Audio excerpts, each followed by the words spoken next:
Greetings one and all, welcome to another squad tutorial for noobs. I'm going to be going over the Traya team in depth, or at least as in depth as I am capable. In a way, assuming that you don't know anything about the team.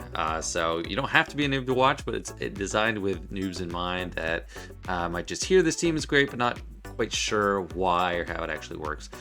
So in order, we're going to be going through all the character mechanics, going to look at my mods, and then competitive mods from Swigga.gg. I'm going to talk about Zeta and Omicron priority, what they can beat and what can beat them. And my last video on Padme went longer than I was expecting, so I don't know how long this is going to be, but trying to fit in more stuff. I hope you learned something. I hope you enjoy. So to start off, we're looking at Traya, the leader and the focal point of the whole team, unless you want to just do Savage solo, because that's something great too. Her leadership is good outside of Grand Arena. It's useful in a variety of ways. People can get pretty clever with it, but the unique Omicron is also extremely powerful. So the lead, it doesn't jump out to me right away as super powerful. So without the Zeta, it's just 40% crit avoidance and 40% potency for Sith allies, and whenever debuffed enemies take damage, Sith allies recover 10% health. Now this is part of an older kit, back maybe when there was less protection and health was more important to recover, but I don't get too excited about that health recovery. However, her Zeta on the lead is super valuable, makes it such a key counter to teams that attack out of turn a lot. Whenever an enemy uses an ability outside their turn, they take 35% max health damage. So they can get them all the way down to 1 health. They can't defeat enemies. And then whenever they gain a buff outside their turn, they lose 50% offense until their next turn. So that's really great in just preventing a lot of runaway damage. Think like CLS is going to get nerfed to oblivion and they're going to die slowly until you get a turn. So amazing leadership once you have the Zeta. Before, not anything totally special. And then the unique, let's look at it without the Omicron first. So whenever an ally suffers a debuff, she gains 10% bonus protection. That's the non-dispellable one. So she is going to be buffed up when you are taking a lot of debuffs. So if you're going against a debuff heavy team, that's when you're going to get much more survivability on Traya. And that's just 1 turn until her next turn. And at the start of each Sith ally's turn, she dispels all debuffs on them. This is the Zeta too. She dispels all debuffs on them. They take 5% max health damage, so it's not for free, but this is why Traya is basically a debuff immune team. They're not immune to them. As long as it's dispellable, they're not going to have it actually on their turn. So ability blocks, stuns, those aren't really going to have any effect on them. Dazes, they don't really have an attack out of turn mechanism for most of them, so that's not going to be a worry either. But then also, whenever Nihilus or Darth Sion are critically hit or inflicted with a debuff, she gains 20% offense staying for 2 turns. Now, if they get hit a lot, if your Traya is pretty slow, you can actually build up a really big hit and kill people with her Saber Storm. It's a triple hit, inflicts some nice debuffs, healing immunity, tenacity down, ability block, and it does get some pretty good damage once you get up and running.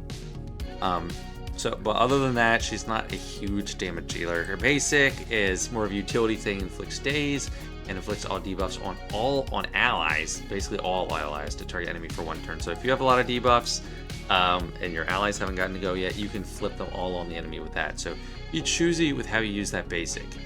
Now let's just talk the Omicron. So this is only going to be Grand Arena, so everything else is just applied anywhere. TW, TB, just doesn't matter. But the Omicron is what really made her a next level character. So tons of stat boosts. Sith allies gain 40% crit damage, health, offense. Whenever they suffer a debuff, they get the 10% bonus protection. So it's the same thing Traya has for herself. Just protecting them makes them much harder to kill.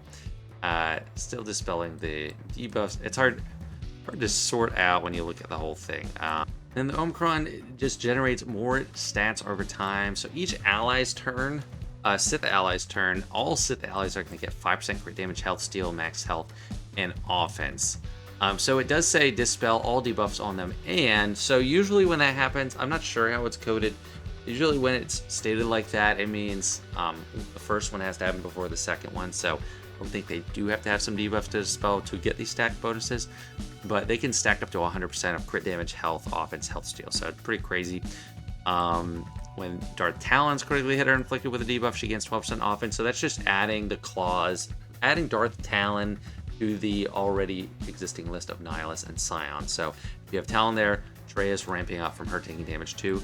But really the kicker for this Omicron is if allies fall below 90% health for the first time, which isn't that hard, it's just they get through protection and then they basically poke the health, their cooldowns reset.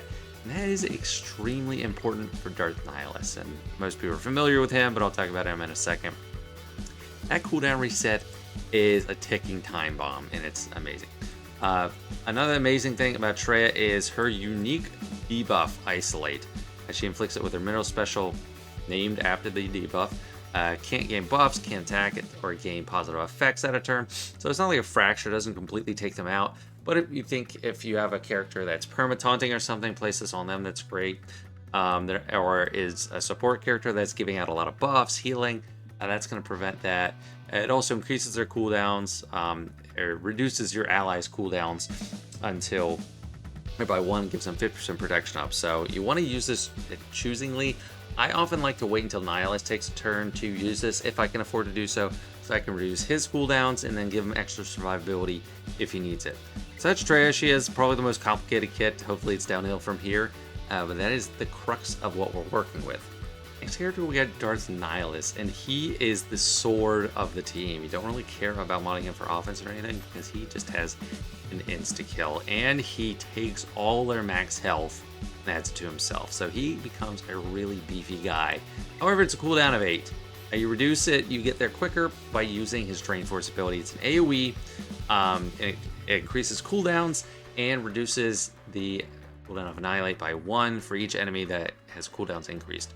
So potency, what's interesting is potency does not matter here. It's a 50% chance, which can't be resisted. But if they have a debuff, it's just 100% chance can't be resisted. So if they have a debuff out there, just pull it. They're going to get their cooldowns increased if allowed. It doesn't work against like Leia or something. But if they don't, even if they have tenacity up, just pull it. That's something I would avoid for a long time. I'd be like, oh, I want to dispel the tenacity up. But it doesn't matter. It's reducing your Annihilate cooldown. So you're getting there faster. And then his basic, it's a dispel. The only thing it's not really going to dispel is Foresight because they're going to dodge. So it's a dispel and reduces the cooldown of Drain Force by 1. So his opening move, pretty much always going to be Drain Force. Then you're going to just use the basic. Get back to this. It's like it's a creative kit because each ability is feeding into the next one, trying to reduce its cooldowns. Kind of like it.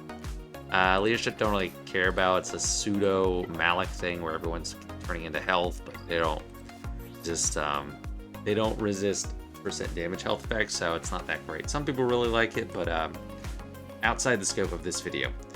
His unique, his Zeta, I wouldn't say it's super necessary. He inflicts health down on enemies for 2 turns. I have it, but let's just read it as if it doesn't have the Zeta. He's inflicting damage over time for 2 turns on a random enemy. That just helps increase the chances to increase cooldowns. And then he can get turn meter if Sion or Traya are inflicted with a debuff. So he's getting around to his turns pretty fast, even if he doesn't have a lot of speed. And then whenever they're getting debuffed, he's getting % max health too. So if you were to take him against like Lord Vader or a super debuff heavy team, his health becomes near infinite. And when the Traya Omicron first came out, people were using him against Lord Vader until they nerfed it against Dark Galactic Legends. And Nihilus was unkillable. He had like almost infinite health, and I think it would cap out in the game at a few million or something. Just insane. But he's a pretty simple kit and just super valuable. Traya, if you're running Traya, you're pretty much always going to want Nihilus. Even in 3v3, those are the 2 main characters on the team. Next up is Sion, and he's getting used less and less, especially in 3v3. I did recently use him though, which I'm happy. He's a cool character. I feel like he could use like, I don't know, maybe not a full rework, but a little touch up for an Omicron or something. But he is the taunting tank of the team, unless you have Savage, who is taunting in a different way. Basically, his kit revolves around pain. When people have pain, he is taunting against them, so he has a weird taunt. It's not always on, doesn't even last a full turn. But all his boosts have to do with pain. It's his unique debuff he inflicts. He gets extra defense and tenacity when enemies have pain. He's getting the taunt. And then at the end of each turn, he inflicts pain for 3 turns on enemies who damaged him. So he is getting his what do you call it? His taunts through being hit. So the more people hit him, the more he's going to be taunting.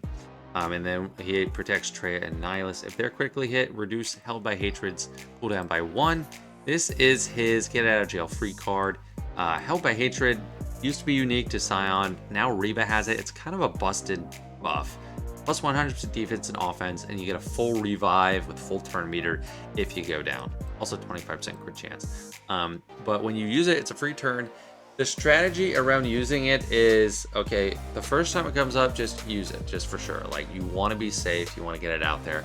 However, if you already have hatred, you only want to use it strategically to get through to another turn. Maybe you're trying to cover banners and get to another break will, because the main thing about this ability, you can recover protection. You might be able to recover some banners in Grand Arena. But he's not a big damage dealer. You don't see too much from him. His basic doesn't do a ton of damage. It just gives out pain. And then Torment can get pain on all enemies. It gets resisted a lot. I don't think his potency is really that great. And then reduces his cooldowns for each enemy without pain. So if you're not landing it, you're going to get to Torment again. The most valuable thing about this ability is it's a mass buff dispel. So probably something... I don't usually save it a ton, but I feel like a lot of times they do have a lot of buffs, so I just pull it right away. But he's not really a damage dealer, just trying to spread pain to get him to taunt, and that's really it. That's why he kind of gets left out a lot. He's not a big damage dealer, and I don't know, you'll see Savage is just kind of better. Here we go, this is Savage, and this is only for Grand Arena, really, because his Omicron makes him valuable. Basic is nothing special, might get offense down, decent damage, I guess. Overpower, if they're in the yellow or the red, you get a free 100%, 100,000 damage. But we're getting to a point in the game where you can do that even without it sometimes, so it's whatever. As lead, don't really use extra defense and tenacity. Pretty simple. He's a day one character. I don't think that has changed since then. But his Omicron. So we're gonna read the whole thing, or the whole unique with the Omicron at the same time, because for the purposes of this video, we're gonna assume he has the Omicron, and that's probably the first Omicron you want to apply. Whenever he gets damage, he's giving himself buffs. He's giving defense up, he's getting health over time, or heal over time, and offense up. He's also getting turn meter. So he gets hit, he gets turn meter. It's really annoying to deal with. If he's critically hit, he dispels all debuffs on himself, and he gets critically hit a lot. So he's basically always showing off debuffs unless they're undispellable. And then he can dispel debuffs on random Sith ally and gain those debuffs for one turn. He wants the debuffs, like he is juicing himself up with it, especially with Omicron. So the Omicron, this makes him a wrecking ball on his own. I'm not going to go in depth about too much in the video about what he does as a solo monster, but I'm going to talk about what he does on this team, even though at the beginning of the game you might want to just use him on your own. Like, it's definitely worth it. It's 50% defense, health, offense, and 30 speed. Gains 2 stacks of resilient defense, so basically a taunt that when you get hit, it goes away. So he has stacks of taunt. And then he gains 10% turn meter for each debuff on other Sith allies. So he is cycling through his teams really fast, which makes this team really hard to deal with on defense. And then anytime he's critically hit, he's stacking offense and health steal up to 160%. It's not too shabby. And all other Sith allies are getting basically a quarter of that, recovering health and protection, and getting turn meter. So Traya is not normally a turn meter team, but Savage really helps make that happen. They're usually kind of slow and steady, but they really speed up with Savage, and that's why this is like almost at the level of Galactic Legend team when you have Savage in there. Also, when he has resilient defense, he's getting extra defense per stack. It makes him really hard to damage, and then gives him vulnerable, which helps him get crit more and gain health steal and offense. So you really need to kill him quickly if you're going against him, because he's going to heal back up almost all the way really fast. And then if he's taunting, if someone's giving him taunt somehow, it just turns into resilient defense. So he just stacks his stats a lot. He generates turn meter for the team. He's always taunting, he's protecting the team, and he does tons of damage. So he is just a wrecking ball, the full package. This makes him a great solo option too. The leadership does come into play there. That's nice to have all the extra defense too to start. But yeah, he makes the team on another level in Grand Arena.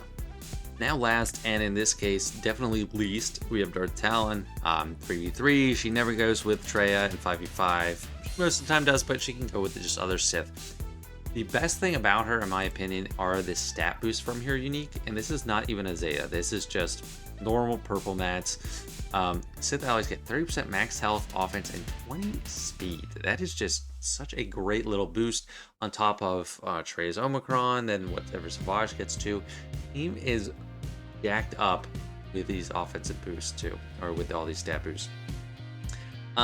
Like this clause, I never even pay attention to it. Whenever she falls below 100% health, tanks gain retribution taunt for 1 turn, so it just helps to protect her and the team if they're not taunting already. She stealths automatically. Her Zeta it's not bad. It's not like incredible though. The Zeta part itself gives, whenever the leaders damage, all allies gain 5% turn meter. So kind of like Savage, just making the team more of a turn meter trained team, as it wasn't really before. And it's kind of a savior mechanic for the leadership. So if the leader would be defeated, it's basically a savior. I mean, they dispel a debuff on themselves, recover 100% health, and gain a full turn. And she gains some Loyal Hand. The Loyal Hand, don't really worry too much about it. Like, it's designed assuming that she is going to be a big damage dealer. And that's why, like, I don't really care about her taking turns. Her kit is like, okay, the benefit is if you defeat an enemy, okay, you got 100% turn meter. But she hits like a wet noodle.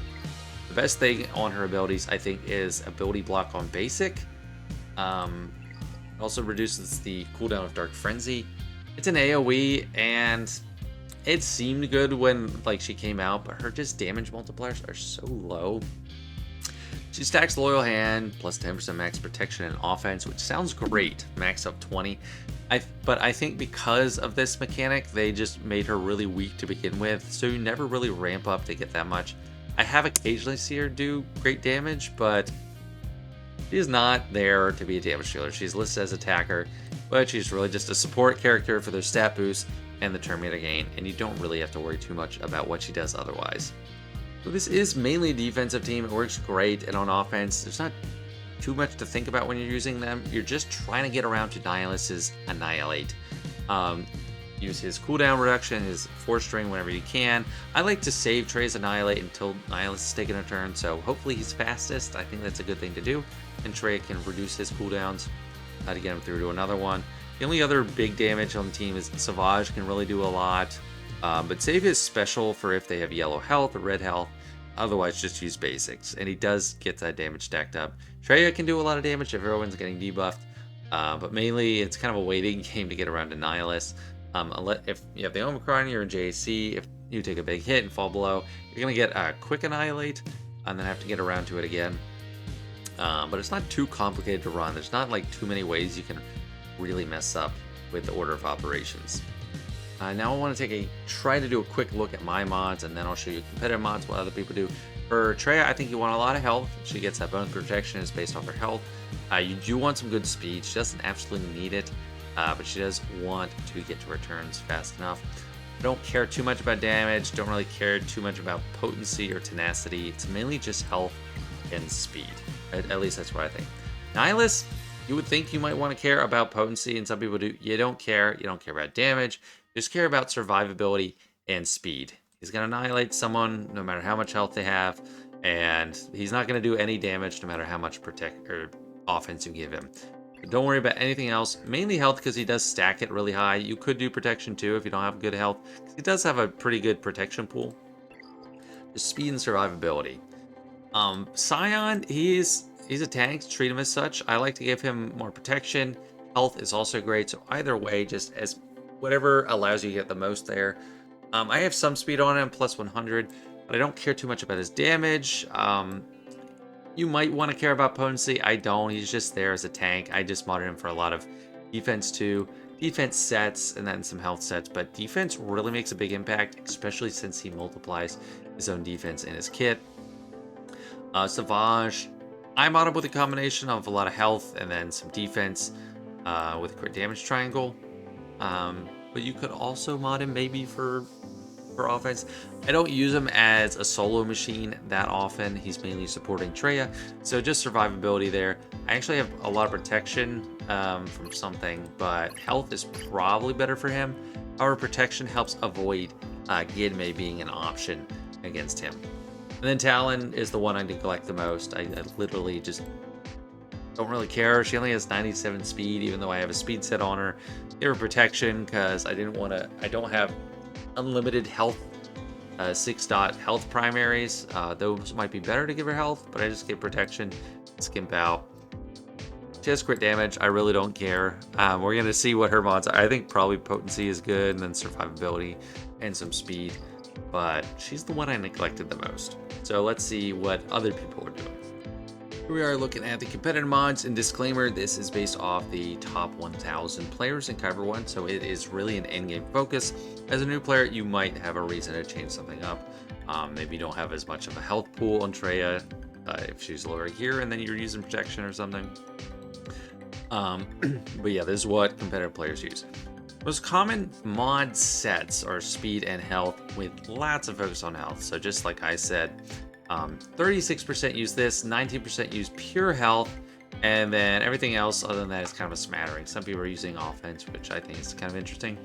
49% use health on the triangle. That's kind of actually a little surprising to me. I thought it would be more. Some people are throwing protection on there.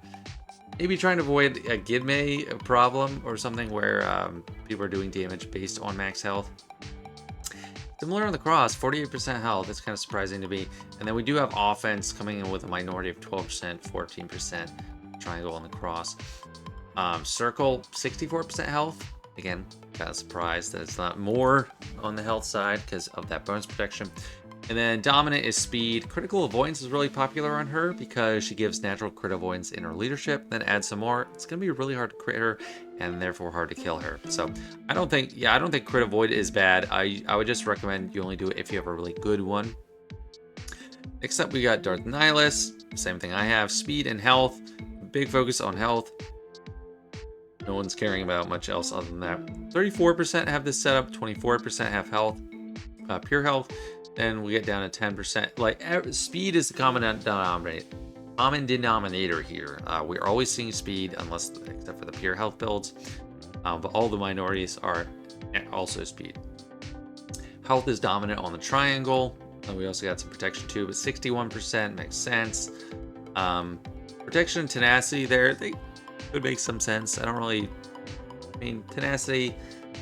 If you're running in with Traya, the debuffs are going to get dispelled anyway, and then if it's a locked debuff, like Supreme or Kylo Ren or something, it's irresistible a lot of the time, so I don't get tenacity. Circle, dominantly health, 72%. Arrow, dominant speed, which makes sense. Some crit avoid, which, I don't know, may make some sense, but pretty low health there. Pretty simple setup for Darth Nihilus, according to the competitive community. And then same for Sion, actually. This is one where I am differing. I have a lot of defense because I'm trying to help him stay alive more. Pure protection is what people are going for. Speed and health sets, that's 30%. 14% is using pure health. 11% speed and defense. And then I'm in this 6% here where I have 2 defense sets and a health set. Protection is dominant, but I don't think health is that bad of an idea in comparison. He's also getting bonus protection through Traya's unique if she has the Omicron, so he turns that health into protection. He just has a great protection pool to start, so it makes a lot of sense to give him protection. 45-29 split on the cross. The minority is defense. I mean, he is good. He is decent defense, and he multiplies it. But I don't like defense primaries. I like defense sets. I think the comparative value is way better for protection or even health. And circle, pretty close split, 57-43 protection to health. So either way, it should work there for you. Then arrow, very dominantly speed, but also crit avoidance coming in at second. That's a very common theme. People are like crit avoidance on this Traya team. Savage, most common setup is pure health. Health. But the triple health set is used by only 26%. It looks like people use, it's kind of similar to what I do, like a combination of health sets and defense sets. Defense sets are in general better for survivability than health. all other things considered, unless there's like ignoring defense or something, or tons of armor pen, which isn't quite as common. Triangle main options, health is not as pretty good plurality. Crit damage 19% of there, but it's not too, like, after the number 1 of health, pretty split up between offense, defense, protection, crit damage. So most of the time you can't really go wrong, except crit chance I really wouldn't do. Cross is similar with health and protection at the top. Tenacity, I don't really get the tenacity. I would say that's a mistake on him, because it's dispelling all debuffs anyway, and if it's undispellable, it's usually unresistible too. Health, pretty dominant on the circle, and then speed and health on the arrow. Health is definitely a good idea here if you're trying to be a solo machine with him, just making sure he stays alive at all costs. But we don't see crit avoidance here, so because you really want him to be crit to gain his stat boost, so you don't want crit avoidance. However, giving himself vulnerable anyway helps a lot with that. And Talon, this one's kind of a head scratcher for me, as I literally scratched my head. We got offense and health as the primary setup with crit damage and offense. I'm surprised by this because she just really sucks at damage. 32% use this, 18% pure health, and 15% with a speed set. And people are going for the damage on her. I don't really see it. She's not enough of a threat for me to justify that. So read into this what you will. Again, also offense is the most popular cross, with protection and health falling second and third, but pretty nice chunks. Circle, people are ambivalent, and then speed on the arrow, which makes tons of sense. Yeah, that's kind of surprising to me that people are going for the offense here. I don't really think she gets up to speed in time for it to be impactful. There you go. That is what the community is doing. Next, let's talk about Zeta and Omicron priority. There are only 2 Omicrons really worth getting on this team, in my opinion. And I would probably recommend newer players get Savage first, just because you can use him on his own. It's a way lower cost of entry, cost of admission, as you will. So you can start using him on his own with that Omicron. And the only reason to get his Zeta is to get his Omicron. So the Zeta is really just a pass-through to get that Omicron. Otherwise, I would not prioritize the Zeta at all. It is just merely another cost of admission. After that, of course, Traya. Like, her Omicron is... I removed her from here. Her Omicron is incredible. We already talked in depth about it. Definitely a dominant choice to do. One of the top few Omicrons free-to-play players can get, just bar none. Like, it's amazing. Omicron I would ignore is Talon. It does, I don't have it, as you can see, even though it is Grand Arena. It's stacking max protection and offense for Loyal Hand, but it takes a long time to get Loyal Hand, and it gives her the dex extra effects. I don't really see the super value in it. You're like super endgame and you're really just trying to juice up your team as much as you can. Yeah, I'd add something, but I'm not going to recommend giving it out. So after all that, let's talk about Zetas. Traya is the dominant priority for Zetas. I personally think her lead is better. It just nerfs the damage they're doing and does a ton of passive damage on the team. So before you ever Omicron, you really can choose to use her. And even in like other game modes like TW, this really makes her what she is. Just dominant against teams that attack on a turn. For early game players, really helps against like Geonosians. ELS is a good thing to go against. And then her unique. So the unique, it's just the dispelling all debuffs. So debuffs do not stick on her. Those are both super valuable. 1 and 2 for the whole team, unless you already had Savage as Zeta through his Omicron. After that, it's kind of might be surprising because I've been trashing Talon, but I think her unique Zeta is probably number 3 you want to get. You're not really using her in 3v3, so determine if that's enough for you to just have this for 5v5. But it's giving all allies turn meter when the leader is damaged, so that's a nice boost to the team. Nihilus and Sion are pretty luxury. I'm gonna say don't really prioritize them. I mean, the lead Zeta I don't have. Then his unique Zeta, all it does is inflict health down on enemies. It's for all of them, and I did do it because it really helps if they're going out first. They're it's going to be a better chance that they have debuffs on them to increase the chance of Drain Force, but it is kind of luxury. I would say get that number 4 on the team for Zetas, as long as we're not counting Savage Zeta. And then Sion's also luxury. At the end of each enemy turn, he inflicts pain for 3 turns on enemies that damaged him. So this is the passive panning out of the pain mechanic, which in turn allows him to taunt. However, you can really get away with not doing it, and especially in 5v5 if you have Savage Omicron, because he is working as the tank. You don't even need people to target Sion. So in a way, it might be even better to not have it in some regard. Next, let's talk about what they can beat, and I'm not going to enumerate it in a list in-game because the more apt question is what can't they beat? They are a dominant team. They are one of the best non-galactic legend teams in the game. You can beat almost anything that's not a galactic legend, especially not dark side galactic legends. So here I am on Swigga.gg, who to attack. This is from the last 5v5 season.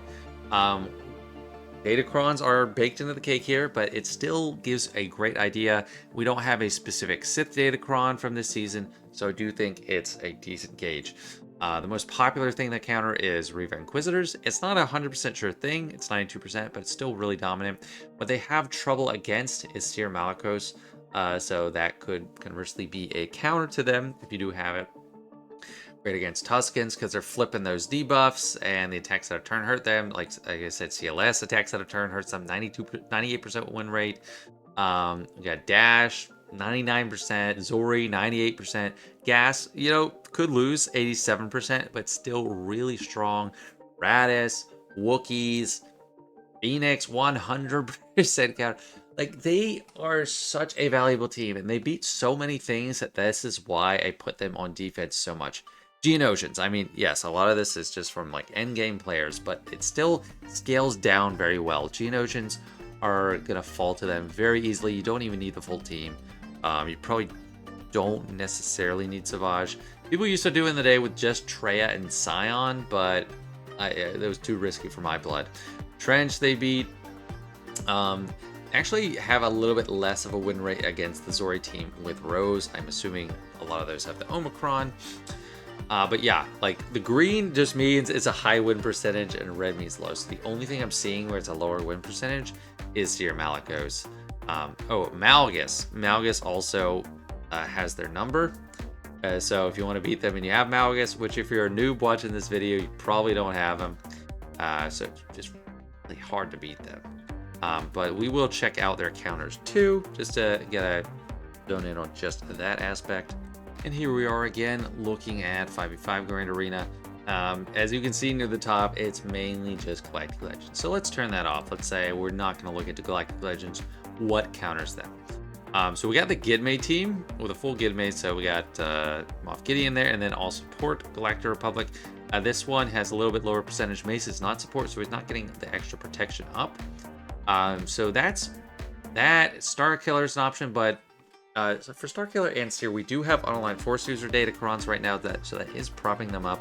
They're not necessarily going to be reliable against it. But Gidme, they're not having anything specific play into them right now as far as Datacrons, so they have a chance. And that is something I was mentioning, why people might want to mod for protection. They're protecting against Gidme. Padme, if you're familiar with her kit, she does a lot of the damage through Courage, which is by max health base damage. If you have tons and tons of health on Savage and Traya, Nihilus like you typically do, they could go down to that. So I've seen people mod Savage for pure protection just to avoid that when they put it on defense. Gas has a chance, 67.5%. Not a great chance. Even a mirror is difficult, 63%. And I haven't really done many mirrors. This seems like a crapshoot. Imperial Troopers, you really need to get out in front and then never let go, because they are taking out a turn constantly, getting hurt constantly by Trey's leadership. Even Malgus wins only 18.5% of the time, so actually maybe doesn't have her number quite as much as I was saying, but maybe they just, neither of them can beat each other on defense, and then Reva has a real hard time too. Let's see if we can maybe find some hidden gems in here. What I did, I just sorted by win percentage and skipped past all the single, double hits that were 100%. Seeing more just Gidme squads that have a decent shot. Seer Malicos, not a sure thing. Like, really kind of low, actually. 76.9. I wouldn't feel comfortable with that. Mainly just seeing Gidme. I guess Qui-Gon has a chance, but I would really not want to do that. I think that was with the Jedi Crons before, so yeah, I think last season they had Jedi Crons. So not really a good indicator. I wouldn't try Qui-Gon Jinn. The main thing I'm seeing is if you don't have Galactic Legend to use, probably got to use Gidme, or else you're out of luck. And now it's time for the test run, and we actually have the perfect Galactic Challenge to test this add-on. We have Geonosians to face. We're not going to have any Omicrons active, so that part of the kit is not going to be on display. Can't really go over that right now. I already finished my Garand anyway, and I put her on defense most of the time. But you're going to see her penalty for attacks out of turn really coming into play here. These Geonosians are juiced up, so we are going to have a bit of a trouble, and they are going to probably eat some people. But see, I do have the Sion Zeta, so they were all swarm attacking him, and almost all of them got pain. Just Geobrute Alpha doesn't have pain, because he has good tenacity to start with. So we're going to do our Force Drain, increase all their cooldowns, except Geobrute Alpha. But then Sion is hanging in there much better because of all the pain and the debuffs. He's just stacking himself back up. So I'm going to... I already used Nihilus's Force Drain. I'm going to isolate this tank here, and then pass cooldown reduction to Nihilus. Sion might die, but we're willing to take that risk. Nihilus is getting juiced up with his all the debuffs he's taking. And here we have Savage. So even though I don't have his Omicron, he actually is kind of useful because they have low health, and I can use this to do massive damage. So go ahead. There we go. We're probably gonna win this. Even though they got close to putting a killing on Nihilus, and I did get that bonus turn from Talon because I did get a kill. Not going to be super common. And when you have the basic, just go for someone with a buff. The only one I wanted to avoid there was the Brute. And then Traya's going to have a little bit of damage built up. Yeah, see, we're losing people. Maybe we won't even get out of this. Gonna increase cooldowns, kill this Brute, and then the Spy. But a lot of our damage got nerfed because... I guess I gotta annihilate this guy. He's taking long to kill. Without them attacking on a turn, which was thanks to Geobrute Alpha, we're not hurting them very well. So a lot of it is we want them to do the damage to themselves. Preventing buffs on Spy helps. And yeah, like this is not... Like we don't have the Omicron Savage. We're not doing much damage. We literally just have to wait for Nihilus to get an annihilate, even though there's only one enemy use to decrease their own cooldowns. And there we go, Savage, 100%. 1,000 damage. There we go, that's how it works. I think that was a great display. Geonosians are going to be probably the most common use for Traya from early game players if they don't have the Omicron or anything. Glad I was able to demonstrate that. There you go, that's pretty much everything I have for this one. Just one last note. Notice I have everyone at R5 except for Savage. I have R7. And I do have a lot of R7s. But for this team, I haven't been super incentivized to go past that. They don't scale their damage well. They're surviving just fine at Relic 5. So you don't really need to worry about super high relics. I might have even kept some of them at Relic 3 if Datacrons worked with all Relic 3 for a longer period of time. But it's definitely a team I recommend getting up and running. I think sooner than later for newer players. I don't know how to integrate them into my farming guide because they're not required for anything. They're just amazing on their own. But definitely Savage or Traya should be one of your first Omicrons as a new player. Anyway, thanks for watching, guys. Hope you learned something. Hope this helps. And I'll see you later.